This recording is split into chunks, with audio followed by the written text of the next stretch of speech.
Imagine if I revealed that everything consuming your energy right now, that promotion you're chasing, that perfect body you're pursuing, that bigger house you're eyeing, the respect from people who don't truly matter, is nothing but a waste of your precious time. 45 years is how long I've been alive. My body is ravaged by stage 4 pancreatic cancer. The doctors told me I had 6 months when they diagnosed me. That was 5 months in the past. Maybe 4 weeks are what I have left, possibly even less. With whatever time remains in my life, I'm going to spare you decades of terrible choices, lost time, and suffering that's impossible for me to reclaim. This isn't going to be one of those sappy, inspirational, live like every day is your last speeches. This is raw anger at myself for the way I lived, combined with desperation to ensure you don't follow my path. Because here's what they never tell you. Warnings don't come before the end. Preparation time doesn't exist. One day everything seems fine, and the next a doctor is explaining that your life is ending. And instantly, everything that felt important loses all meaning whatsoever. I built a career as a corporate lawyer, made partner when I was 38, earned a 6-figure salary, claimed that corner office. 70 hours every single week for 2 decades defined my existence, abandoning my daughter's school plays because depositions took priority, skipping anniversaries because trials couldn't be delayed. The story I told myself kept repeating, just a few more years, just climb to this level, then I'll slow my pace, then my family will get my time. Then that trip to Italy, my wife constantly mentions will actually happen. The slowing down never materialized. Italy is never going to be experienced. My daughter is 16 now, and last week she told me something that broke my heart. She said she doesn't really know who I am. Her words were, "Dad, you were physically there, but never truly present." And her assessment is completely accurate. Sometimes my body occupied the same space, but my mind lived at the office, always consumed by the next case, the next client, the next hour I could bill. The irony is crushing. 2 weeks after receiving my diagnosis, the email I'd been waiting years for finally showed up in my inbox. They were promoting me to senior partner, the position I had sacrificed 20 years to obtain. The achievement I thought would make everything worthwhile. When I read those words, I felt absolutely nothing. Actually, let me correct that statement. I felt overwhelming rage. Pure, undiluted rage. Because I had traded my entire life for a title that means absolutely nothing. Here's the lesson I wish someone had taught me when I was 25. Success is the worst goal you could possibly choose. I know that statement sounds crazy, but pursuing achievement is a trap. You earn the promotion, you feel great for 48 hours, then you immediately need the next one.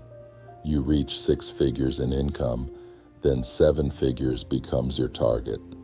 You get that corner office, then you start wanting the bigger corner office. The cycle never stops.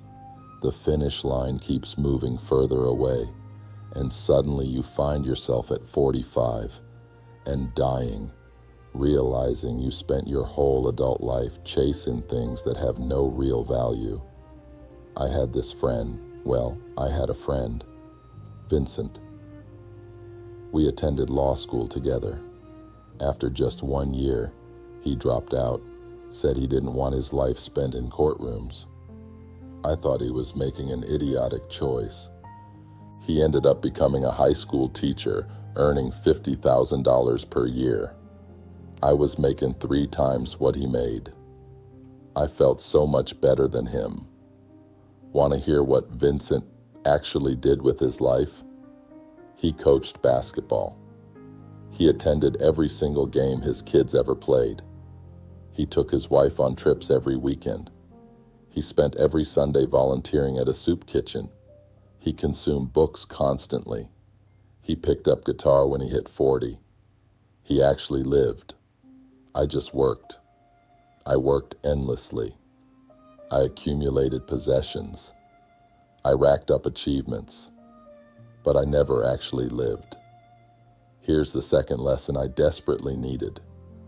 That perfect time is never going to arrive. Never ever. I told myself I would travel after I retired. I told myself I would learn piano someday in the future. I told myself I would give my wife more time after this trial ended, or after I made partner, or after we purchased the house. Every single one of those conditional statements was a lie. My wife, Claire, is 43 years old. We've been married for 18 years now, and last week she was sitting beside my hospital bed and she asked, "Do you remember when we talked about going to Paris for our 10-year anniversary?" I didn't remember it at all. She told me, "You said we would go when work slowed down." I never went to Paris. Work never slowed down even slightly. And now I'm never going to walk through the streets of Paris with my wife. I'm never going to see the Eiffel Tower with my own eyes. I'm never going to sit at a small cafe with her and just be completely present with her. You know what haunts me most? It's not the big moments I missed. It's actually the small ones. It's those Tuesday nights when Claire just wanted to sit on the couch and watch a movie together, and I told her, "Not tonight. I need to prepare for tomorrow." It's those Saturday mornings when my daughter wanted me to make pancakes with her, and I said, "Daddy has work that needs to be done." It's every single time I chose work over my family because I thought I had infinite time ahead of me. I didn't have infinite time. None of us actually do. Here's what I'm discovering in hospice care. The people who have aged well, those 80-year-olds and 90-year-olds who come visit me, who seem happy, who have that sparkle in their eyes, they all figured out something I completely missed. They stopped waiting for later. They stopped postponing their joy. They stopped living for someday in the future and started living for today. I met this woman, Dorothy, who is 87 years old. She volunteers her time at the hospice. She shared with me that when she was 50, her husband died suddenly from a heart attack, and she realized she had been waiting her entire life, waiting to travel places, waiting to pursue her art, waiting to really live. So she immediately stopped waiting. She sold her house, purchased an RV, and spent the next 15 years traveling across the country. She has been to every single one of the 50 states. She has painted hundreds of pieces of art. She lived more in those 15 years than I have in 45. And here's what kills me inside. I had more money available than Dorothy ever did. I had more opportunities than she had. I had more options to choose from. But she actually lived while I only worked. She experienced things while I accumulated things. She was present while I was constantly distracted. I'm lying in this hospital bed right now, and I can no longer eat any solid food. I can barely manage to walk anywhere. I'm on so many pain medications that half the time I can't remember what day it is. And you know what occupies my thoughts? I think about that stupid Saturday back in 2019 when my daughter begged me to teach her how to ride her bike without training wheels, and I told her I was too tired. I think about the time. Claire suggested we take a spontaneous weekend trip to the beach. And I said I had too much work to do. I think about every single moment I said, not now, or maybe later, or I'm too busy for that. Those moments are gone forever. I can never get them back. The bike is still in the garage, and I'm never going to teach her how to ride it. The beach is only 3 hours away from our house, and I'm never going to feel sand between my toes with my wife ever again. This is what you need to understand. You think you have time stretching ahead of you. You don't have it. You think you'll get around to it later. You won't get around to it. You think there will be a perfect moment when everything aligns and you can finally live the life you want. That moment doesn't exist anywhere. The thing you're chasing right now, the money, the success, the perfect body, the approval from others, you're not actually chasing those things at all. You're chasing a feeling inside yourself. You think money will make you feel secure. You think success will make you feel worthy.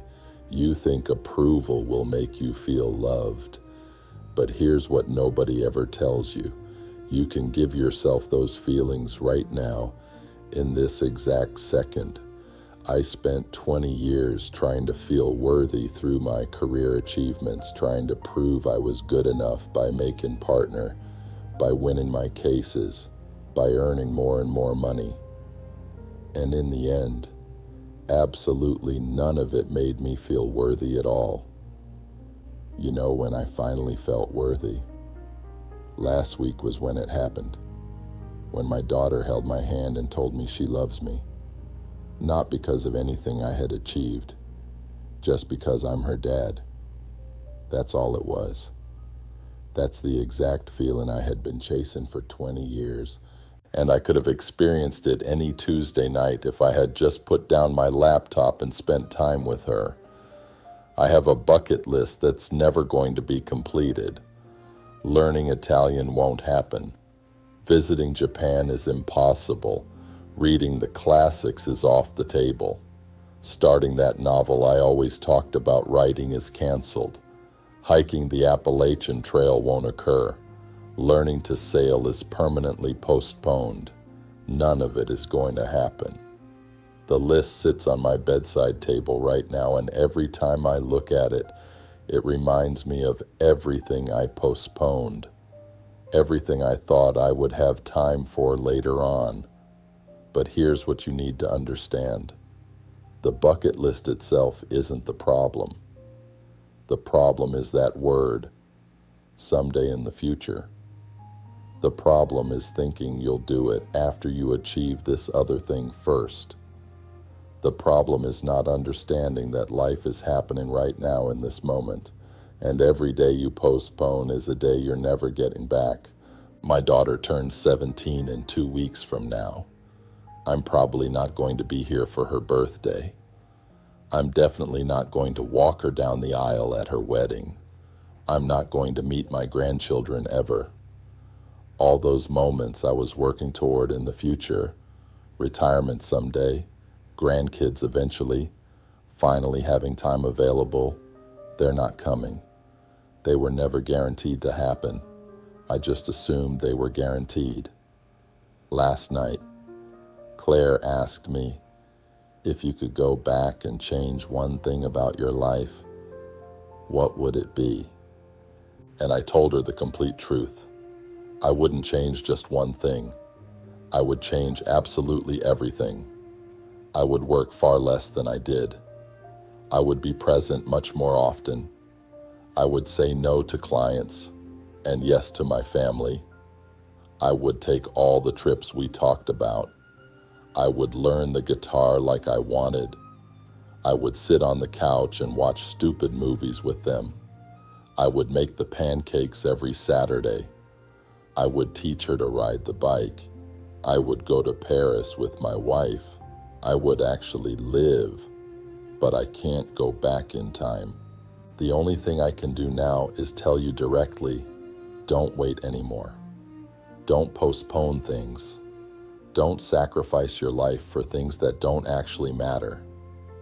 Because when you're lying in a hospital bed with a month left to live, you're not going to care about your job title at all. You're not going to care about your salary number. You're not going to care about how much you weighed or what people thought of you. You're going to care about the moments you shared. The ordinary, unglamorous, beautiful moments you had with people you love. And you're going to wish, you're going to wish so desperately that you had created more of them. I have 4 weeks left at most, maybe less than that. My daughter is at school right now. My wife is in the cafeteria getting coffee, and I'm lying here in this bed, thinking about all the time I wasted away, all the moments I let slip by, all the things I said later too. Don't do what I did with my life. Don't wait for someday to arrive. Don't postpone joy any longer. Don't sacrifice your life for success, because success without life is just emptiness. Achievement without presence is just hollow. And money without moments is just numbers on a page. Live now, right now, in this moment, today. Call your parents while they're alive. Hug your kids tightly. Take the trip you've been planning. Learn the thing you've wanted to learn. Do the scary thing that frightens you. Be present in each moment. Stop waiting for permission to live the life you want to live. I'm out of time completely, but you're not out yet. Not yet, at least. So what are you going to do with yours?